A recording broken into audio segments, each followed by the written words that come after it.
다윗과 아비가일, 기본적으로 낭만적인 제목입니다만 배후의 의미를 좀 더 살펴보았으면 합니다.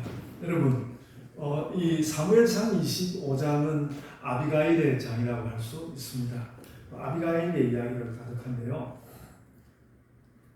근데 이 전체를 읽어보면 아비가일은 총명하고 아름다운 데다가 더 내용을 더 읽어보면 굉장히 그 상황 판단과 결단을 함에 있어서도 아비가일은 탁월하였습니다.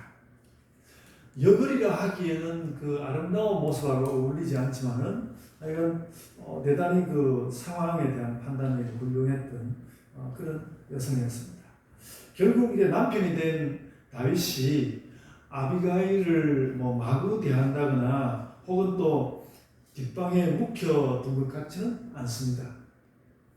그래도 성경을 전체적으로 보면 다윗은 사무엘상에 이어지는 사무엘하의 전적인 주인공이 되었고, 아비가일은 이 사무엘상 25장을 지나면 이름이 한 번 보일 뿐 격차가 너무 심해 보입니다. 그 아름다움과 가능성의 사람 아비가일이 이렇게 한 번 사무엘상 25장에서 화제가 되어 난 뒤에 다시는 아무 이야기도 들을 수 없게 되는 것을 이렇게 보면서 저는 자주 성경을 읽다가 이 아비가일의 사무엘상 25장을 읽다가 그런 문제로 좀 당황스러움을 느끼곤 하였습니다. 다윗만 잘 되면 되는 건가? 다윗만 잘 되면 되는 건가? 그런 생각이 들었습니다. 답은 이미 나와 있는 것 같습니다. 성경은 하나님 뜻과 이스라엘이라는 나라의 형성 과정을 보여주려고 하는 것이지 아비가일의 행복에 대해서 이야기하려고 하는 책은 아니기 때문에 그렇다 그렇게 말해야 하겠죠.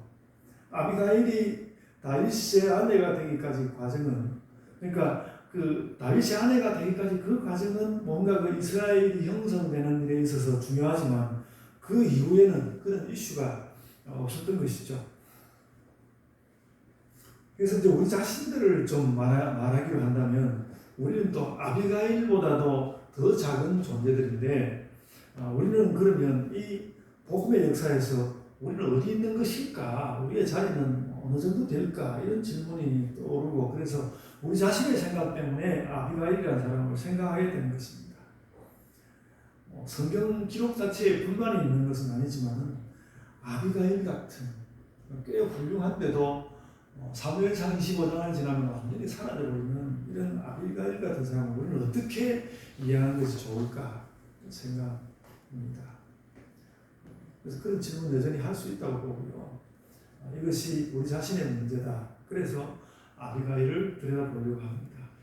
저는 조금 완전히 딱 들어맞는 건 아닙니다만, 그래서 이런 설교를 준비하다가 그 까미유 클로델에게 이끌렸습니다. 그래서 이제 제가 그 영화를 보지를 못했거든요. 그래서 영화 까미유 클로델의 그 요약판을 봤습니다. 한 30분 채 못 되는.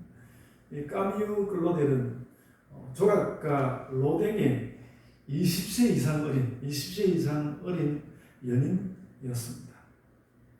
로댕이라는 사람은 워낙 아내가 없었기 때문에 여기다 불륜딱지를 붙여야 될지는 모르겠지만 일방적으로 그 두 사람의 관계는 로댕이 중심이었습니다. 까미유 클로델은 그 조각가들 사이에서 인간의 내면을 조각으로 잘 표현하는 아주 뛰어난 그 천재적인 조각가로 평가가 된다고 하는데, 그 로댕의 많은 작품에 이 까미유 클로델의 손길이 들어갔다고 합니다. 그 워낙 유명한 그 생각하는 사람에서 특히 그 발의 세밀한 부분은 아주 그 까미유의 뛰어난 솜씨를 드러내 보인다고 합니다.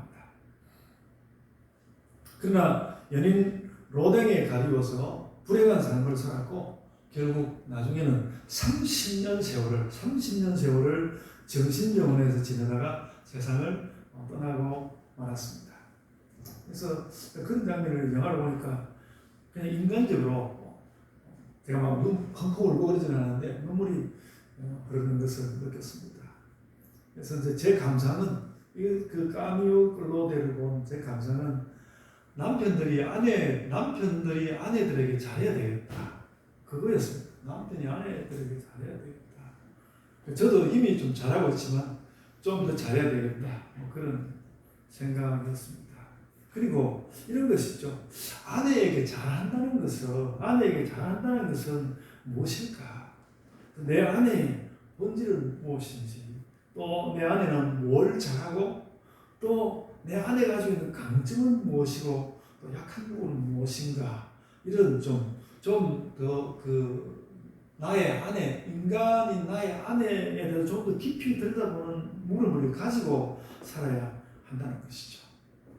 로댕은 그 까미우 로델의 그 재능에 대해서는 대단히 인정했지만 그의 생애에 대해서는 별로 관심이 없었던 것 같고 너무 자기의 기분만 따라서 살았던 것 같습니다. 나쁜 사람이죠. 그래서 이런 질문을 가져야 하는데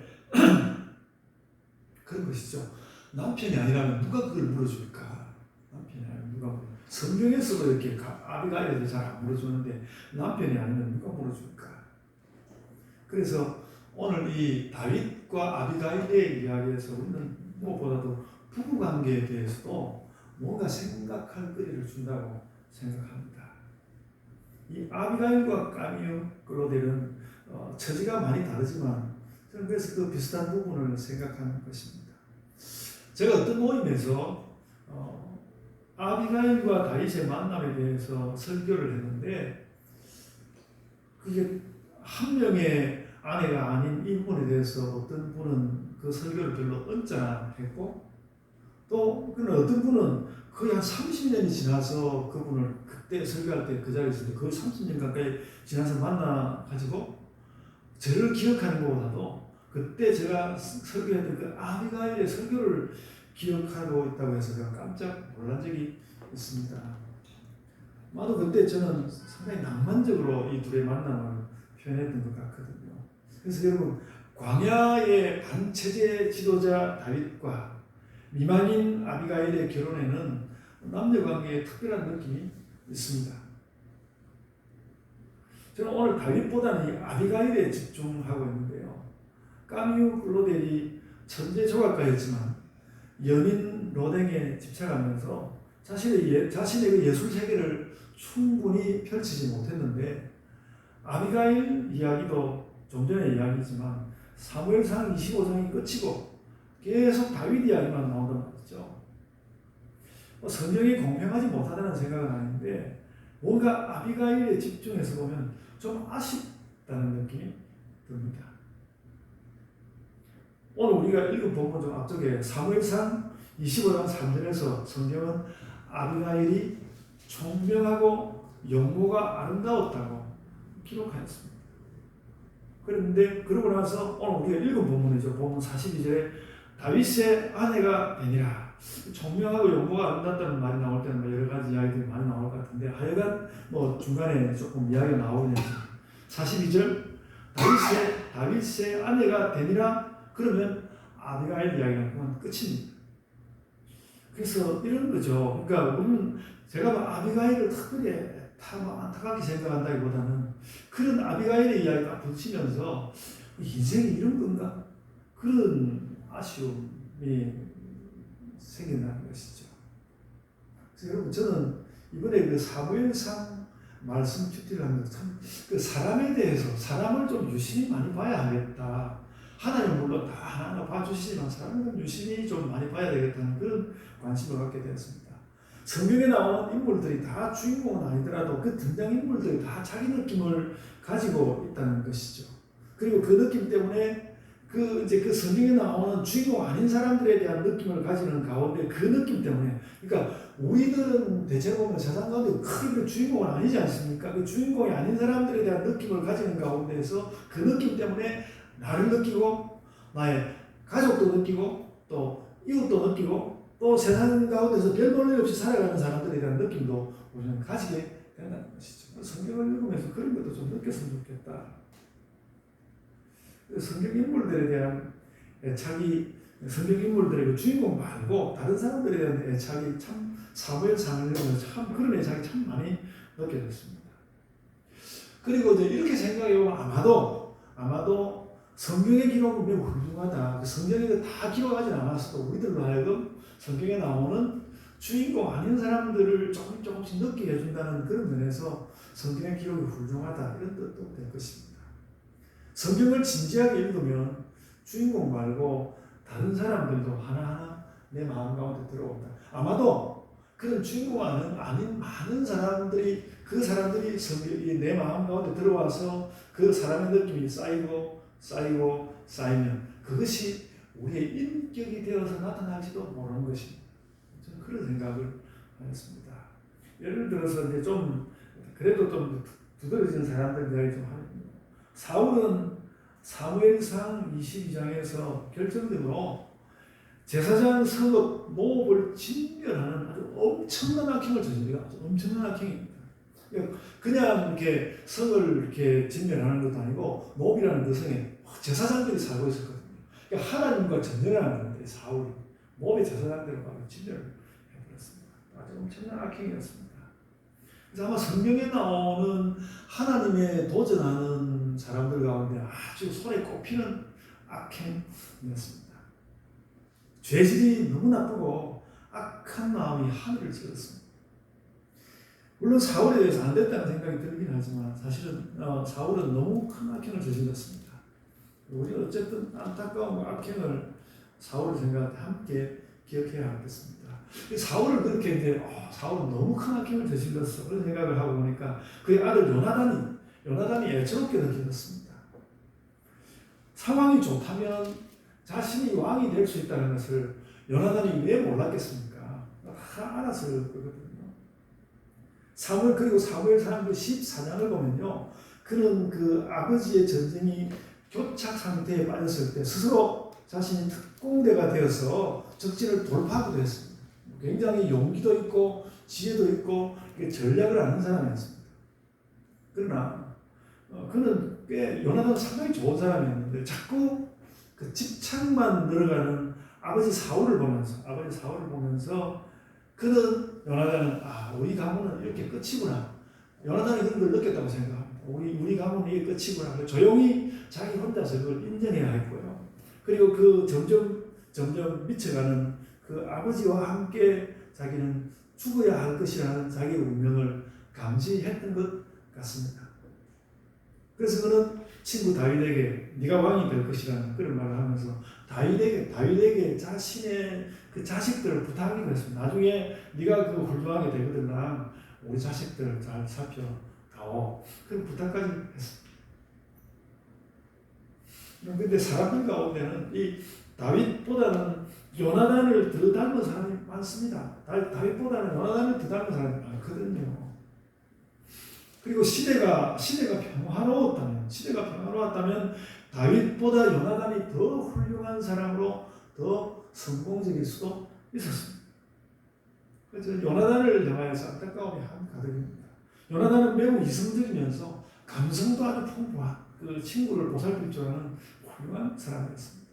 다윗 못지않게 요나단은 닮을 만한 가치가 있는 사람이죠. 다윗 요나단의 느낌 이런 것도 우리가 심정 가운데 풍부하게 남겨야 할 것 같습니다. 그러니까 아비가일에게도 그런 안타까움이 사실 가득하다는 것이죠. 그래서 간단하게 이제 오늘 25장에 나오는 말씀들을 요약을 하자면요. 25장 절반이 다윗의 이야기라면 절반은 아비가일의 이야기입니다. 다윗이 아비가일의 전 남편 나발에게 후원 요청을 했는데 어리석은 남자 나발이 그것을 거절해 버렸습니다. 그래서 다윗은 이놈을 죽여버린다고. 그런데 이때는 나발과 다윗이 사실 차이가 없죠. 이놈을 죽여버린다고 질풍처럼 광야를 달려서 나발에게로 향했습니다. 오늘 본문은 나발이라는 인물을 잘 보여줍니다. 오늘 본문 36절에 그가 다윗을 그렇게 거절하고 난 뒤에 아내는 이 문제를 해결하고 하는데 그 사이에 자신은 잔치를 벌려가지고 왕이 같은 잔치를 했다고 말씀하고 있습니다. 성경은 그 말 한마디로 나발에 대해서 말하는 것 같습니다. 누구도 왕같이 굴면 안 되는데 어리석은 한 인간이 아무런 잘한 것도 없이 왕의 행세를 하였습니다. 이것은 하나님의 위엄을 제멋대로 가로채는 짓이었을 수도 있습니다. 그래서 38절에 하나님께서 그를 치셨다 그랬는데, 하나님께서 그를 치셨다는 말은 어떤 급사에 대한 성경의 관용적인 표현일 거라고 생각을 하지만, 그는 어리석음과 교만이 하늘을 찔렀고 그것이 죽을 짓이었습니다. 죽을 짓을 한 것 같습니다. 그래서 여러분, 이 나발을 보면서 사실은 아비가일에 대해서 의문이 생기는 것이죠. 저렇게 총명하고 아름다운 여자 아비가일이 어떻게 저런 또 무지한 나발과 결혼했을까? 성경이 따로 설명하지 않습니다만 아마도 부모가 억지로 맺어주지 않았을까, 저는 그렇게 생각합니다. 그래서 어쨌든 아비가일의 그 현숙함에 비해서 아비가일의 삶의 처지는, 그러니까 늘 그 나발 때문에 고민했을 것입니다. 그 처지는 나빴고, 다윗에게 달려온 정황을 보면 이전에도 무지한 남편의 문제를 해결하기 위해서 남에게 머리를 숙이는 그런 일이 아마 있었을 것입니다. 꼭 다윗에게만 그러지는 않았을 것입니다. 오늘 보면 좀 앞쪽에 25장 23절 24절을 보면요, 그 아비가일이 다윗의 발 앞에 엎드려서 얼굴을 땅에 대고 용서를 구했습니다. 이거 굉장히, 저는 이걸 보니까 베다니에서 마리아가 그 예수님께 가서 향유를 쏟고하는 그런 장면이 생각이 나기는 했습니다만은, 그 옛날에 모르는 남자의 발 앞에 이렇게 얼굴을 땅에 대고 용서를 구한다는 것이 쉬운 일이 아니었을 것입니다. 그렇게 황급히 다윗에게 가서 문제를 해결하고 돌아왔지만, 아주 어려운 시기에 아무것도 모르고 취해가지고 있는 그 나발의 취기를 보면서 그 사태를 말하지 않고 그냥 조용히 놓아두는 것은 마치 어떤 연극에서 조용히 절망을 연기하는 것 같은 그런 느낌을 우리에게 주지 않습니까? 그래서 아비가일의 그 조용한 지혜와 거기에 대비하는 처지는 매우 극적입니다. 이런 거 가지고 아이들에게 보이긴 좀 그렇지만 어른들에게는 연극도 해볼 만한 그 부부의 문제를 가지고 그럴 만한 부분이라고 생각됩니다. 오늘날도 이런 일은 많이 있다고 봅니다. 근데 놀라운 것은, 제가 이것인데, 근데 놀라운 것은 뭔가 하면요, 이 아비가일이 다윗에게 하는 말을 가만히 한번 뜯어보십시오. 아비가일이 그 말을 통해서 단지 다윗으로부터 용서를 받는 그런 일이 아니라는 것입니다. 자기 집을 지키는 일이 아니라는 것이죠. 다윗에게 말하는 아비가일의 말들 자세히 뜯어보면, 아비가일은 다윗에게 자기 집안의 목숨을 구걸한 것이 아니라 오히려 다윗을 지켜주는 말을 하고 있다는 것입니다. 그걸 알 수 있습니다. 나발은 완고하고 행실이 약한 사람이라서 죽어마땅한 면도 있긴 하지만, 그를 만약에 나발을 다윗이 죽인다면, 안 그래도 지금 다윗은 이렇게 무리를 몰고 다니는 청석골의 임금증 같은 그런 사람이 현재 되어 있는데, 다윗이 이렇게 나발을 죽이게 된다면 그런 일이 연이어질 것이고, 도저히 윤리적으로 완전히 무지한 것인지 말하기 어려웠을 것입니다. 아비가일은 다윗에게 그것을 선명하게 상기시켜 주었습니다. 필요 없이 나중에 흠이 될 그런 피를 당신의 손에 묻히지 마십시오. 그런 말을 지금 해주고 있는 거거든요. 사무엘상 25장 31절에 이렇게 말했습니다. 내 주께서 무죄한 피를 흘리셨다든지 내 주께서 친히 보복하셨다든지 함으로 말미암아 슬퍼하실 것도 없고, 슬픈 일이 생기고 또 주의 마음에 걸리는 것도 없으시니, 이런 말을 하면서 다윗에게, 당신이 그렇게 하실 일이 아닙니다, 즉 다윗에게 상당한 그 주의를 주고 있는 것입니다. 그래서 이 말은 살려달라는 애원이 아니라, 비록 이제 얼굴을 땅에 붙였지만은 살려달라는 애원이 아니라 다윗이 스스로 당신이 흠이 없도록 행하십시오. 그래서 다윗을 보살펴주는 그런 말이었습니다. 아비가일은 아직 왕이 되지 않은 다윗에게서 왕의 미래를 보고 있었습니다. 이게 다윗의 지혜죠. 다윗의 진정한 지혜는 여기라고 생각합니다. 그리고 그 왕의 길에서 중요한 사실을 다윗에게 알려주고 있는 것입니다. 다윗은 몰랐습니다. 다윗은 몰랐고요, 아비가일은 알았습니다. 어쩌면 성경은 아직 아내가 되지 않은 아비가일의 이런 말을 통해서 아비가일이 광야의 다윗을 지켜주었다는, 다윗이 이렇게 형성되어 갔다는 그런 말씀을 하는 것일 겁니다. 다윗이 흠이 없는 왕이 되자면 나발을 죽이는 따위는 없어야 했습니다.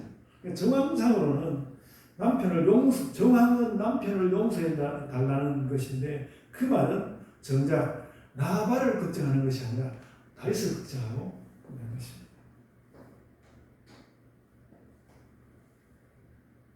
그리고 그것은 다윗이 왕이 되기 위해서 깊이 명심해야 할 말이었습니다. 그리고 우리들도 이런 대화를 주고받을 수 있다고 생각합니다. 지도자가 나를 오는 것은 아닙니까? 그래서 이제 나발이 죽자 다윗은 아비가일을 아내로 삼았는데, 다윗으로서는 충분히, 그러니까 다윗으로서는 충분히 그럴만해요. 이 내용을 많이 들여다보면요, 나발이 죽었다는 이야기를 듣고 난 뒤에 애도도 하긴 했겠지만 그를 데려오고 싶었을 것입니다. 그 당시에 결혼 풍습에 관해서는 여러분들이 좀 개별적으로 알아보기도 하고 다른 시간에 나누면 좋겠고요.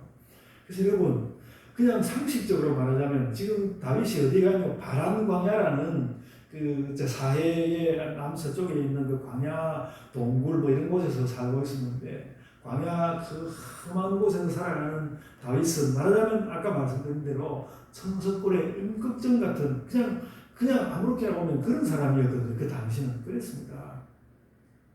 근데 아비가일의 말은 그런 다윗을 품격 있는 왕으로 대우하고 있는 것입니다. 당신은 그런 사람이 아닙니다. 당신은 품격 있는 왕으로 서야 합니다.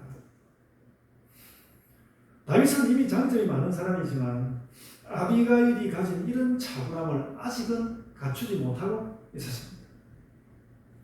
그래서 아비가일은 단지 의적으로서 칼을 뽑은 다윗에게 왕의 품격을 알려주었습니다. 대단한 것이죠. 대단한 인물입니다. 결국 성경은 아비가일을 통해서 광야의 다윗이 왕의 미래를 어떻게 준비하였는지 그것을 보여주고 있는 것 같습니다. 그래서 이거 굉장히 중요한 부분인 것 같아요. 다윗이 내적으로도 왕이 될 만한 사람, 그런 사람이 되기 위해서 아비가일과의 이 만남은 매우 중요한 것 같습니다. 근데 이 장을 지나고 나면 아비가일 이야기는 다시는 나오지 않습니다. 아비가일 이야기는 여기서 끝입니다. 나중에 다윗은 왕이 되었고 아비가일도 이제 궁에서 살게 되었고, 그리고 이 아비가일에게도 길르압이라는 아들이 하나 있었거든요. 길르압이라는 아들이 하나 있었는데, 이 길르압이라는 이름도 그 사무엘하 3장 4절에 딱 한 번 나오고요. 그러니까 이 아들의 존재가 전혀 남들에게 드러나지 않았습니다. 딱 한 번 나오고, 그리고 나중에 역대기에는 이름이 바뀌어서 다니엘이라는 이름으로 한 번 나올 뿐, 그 아들에 관한 이야기도 한마디도 없습니다. 그런 생각을 합니다. 어쩌면 아비가일은 그 아들 길르압과 함께 왕권과 가진 아무 관계없이 행복하게 잘 살았단다, 그렇게 읽을 수도 있을 것 같아요. 아비가일이라면 그런 행복을 취할 수도 있었겠다, 그런 생각을 하고, 여러분, 성경의 기록도 그런 면에서 인간계의 일이다, 사람이 적을 수 있는 건 여기까지라 그렇게 생각이 되고요. 그래서 여러분, 어쩌면 말입니다. 어쩌면 천국 이야기를 갑자기, 어쩌면 천국은 그렇게 다 사라져버리고만 아주 의미 있었는데 그냥 존재감 없이 그냥 사라져버리고만 그런 인간 이야기를 다 해내는 곳일지 모릅니다. 어쩌면 천국은 그런 곳이거든요. 우리가 천국에 모여가지고 하나님 찬양할 때 찬양을 하지만 막 맨날 하나님 찬양만 하겠습니까? 우리끼리 모여서 좀 이야기도 하고 또 모르는 사람 만나서 이야기도 하고 그럴 텐데, 그런 그 드러나지 않은 인간 이야기를 다 해내는 곳일지도 모르겠습니다. 다윗만 주인공이 되지 않는 나라, 그것이 저는 천국일 것이다, 이런 생각합니다. 그래서 여러분, 종말에 우리 성경의 그 계시록을 보면 그런 거 많이 나오잖아요. 종말에 무슨 인간의 악을 다 들추어내는, 인간의 악들을 너 이런 짓 했지, 인간의 악들을 다 들추어내는 그런 천국이 아니라, 그 수많은 진심과 우리가 살면서 가졌던 수많은 진심과 사연을 나누는 나라, 하나님 나라, 천국을 우리는 생각할 수 있을 것 같습니다. 그래서 우리가 천국을 그런 나라로 알고, 제가 그런 생각이 든다면 뭐 그런 나라보다는 충분히 더 좋은 나라 아니겠습니까? 천국이. 우리의 마음과 믿음을 그런 천국에 맞추고 살면 좋겠습니다. 그래서 여러분, 제가 이 아비가일의 이야기에 대해서 책을 가지는 것은 우리 자신 때문에, 우리가 엄청나게 잘난 사람이 아니더라도 결국 하나님 나라에서는 한 사람 한 사람이 다 소중하다는 것입니다. 다윗도 한 표, 아비가일도 한 표, 우리도 한 표, 그렇다는 것이죠. 그럼 제가 우리 예본교회 목회를 처음 시작할 때, 신림동 시작할 때, 제가 산상복음 5장부터 7장 아닙니까? 근데 그 4장 25절과 8장 1절, 바로 그 산상복음을 딱 보유하고 있는 두 구절의 말씀 들어가보면 거기에 무슨 말이 나오는가 하면 허다한 무리가 따랐다는 말이 나옵니다. 그 양절에 산상복음이 있는 예수님 복음의 중심인 그 산상복음 딱 양쪽에 허다한 무리라는 말이 딱 나옵니다. 그걸 가지고 여러 번 제가 설교를 해드렸는데요. 예수님은 그렇게 허다한 무리에게 관심을 가졌고 그들에게로 갔습니다. 여러분, 무리들이 제자를 위해서 있는 것이 아니라 제자들이 무리를 위해서 있는 것, 그것이 예수님의 가르침이었고 예수님의 그 살아가는 방식이었습니다. 저는 이것도 구약과 신약의 큰 차이라고 생각합니다. 큰 차이가. 구약과 달리 예수님은 허다한 무리에 나아갔고 제자들을 세웠는데 왜 세우셨는가 하면 무리들이 있기 때문에 그렇습니다. 신약 성경은 허다한 무리에 관심이 많습니다. 여러분, 우리도 그렇게 삽시다. 그래서 여러분, 담임 목사를 너무 중요하게 생각하지 말고, 우리 교회는 장로가 없습니다만 장로에게 너무 치중하지 말고, 우리 조경희 전도사님의 남편 서홍열 집사님이 성일교회에서 장로님 되셨더라고요. 광고 시간 박수담 치면 좋겠는데 그렇습니다. 담임 목사를 너무 중요하게 여기지도 말고 장로에게 너무 치중하지도 말고 우리 각 사람이 다 하나님의 관심거리라. 내가 너에게 관심이 많다. 그런 소리를 우리가 성경 읽을 때마다 내가 너에게 관심이 많아. 그런 소리를 하나님으로부터 우리가 들어야 한다. 그래야 믿는 즐거움이 있는 것이죠. 그렇게 되면 우리 예본교회는 천국이 되고, 여러분이 성경을 읽다가 하나님께서 나는 너에게 관심이 많아 이런 이야기를 들을 수 있다면 그게 우리가 예수 믿으면서 행복한 것이죠. 여러분, 칼마르트는 천국 가서 모차르트를 만나고 싶다고 그렇게 말했다고 했습니다만, 제가 오늘 마음으로는 저는 천국 가면 아비가일을 만나보고 싶습니다. 그 뒤에 어떻게 됐는지 아비가일을 만나보고 싶습니다. 다윗의 아내가 된 뒤에 당신은 어떻게 살았나, 그래서 행복했느냐 묻고 싶습니다. 그러니까 그렇게 천국은 우리의 그 많은 이야기를 담을 나라라는 것이죠. 그래서 우리의 그 많은 이야기를 담으라. 그래서 우리가 그 나라 올 것이지만 우리의 마음 가운데 그런 행복한 나라를 마음에 품자는 것이죠. 그래서 이 땅에서 무슨 서름이나 아쉬움이나 억울함이나, 여러분 살면서 억울한 일이 얼마나 많습니까? 맨날 억울한 그런 서름, 아쉬움, 억울함이 있더라도 그것에 너무 사로잡히지 말고 나는 너에게 관심이 많아. 그렇게 말씀하시는 예수님과 하나님께 우리의 길을 좀 더 세워서 그 하나님의 이야기를 듣는 것이 그것이 좋겠습니다. 그래서 나도 주인공이 되는 그 천국을 마음에 담고 밝고 힘차게 경건하게 살아가시는 우리 온 예본교회 성도들 다 되시길 바랍니다. 아멘. 자, 기도하겠습니다. 주님, 아비가일이라는 한 여자를 보면서 우리의 생각이 이렇게 또 뻗쳐갈 수 있는 것도 봅니다. 주님, 저희가 참 작고 또 때로는 저희가 이렇게 작아진 것 때문에 이렇게 작게 느껴지는 것 때문에 하나님 앞에 원망도 하고 또 주변에 같이 있는 사람들을 향하여 시무룩하고 또 냉소적인 그런 모습들도 저희가 가지지만 아버지 하나님 그럴지라도 우리의 그런 모습이 그렇게 참 못난 모습으로 하나님 앞에 나아갈지라도 하나님께서 오늘도 우리의 마음을 두드리셔서 내가 너에게 관심이 많다고 그렇게 말씀하시는 그 소리를 저희가 듣기를 원하나이다. 주님, 또 이웃에게 하나님께로부터 그런 소리가 들려온다고 내가 너에게 관심이 많다, 내가 하나님께서 당신에게 관심이 많다고 그렇게 복음을 전하는 자들로 저희들이 살게 하여 주옵소서. 주님, 저희가 진심으로 그렇게 살아가는 것으로 인하여서 하나님이 기뻐하시고 영광받는 그런 삶을 저희들이 생각하며 기뻐합니다. 영광받아 주옵소서. 감사하옵고 예수님 이름으로 기도드리옵나이다. 아멘.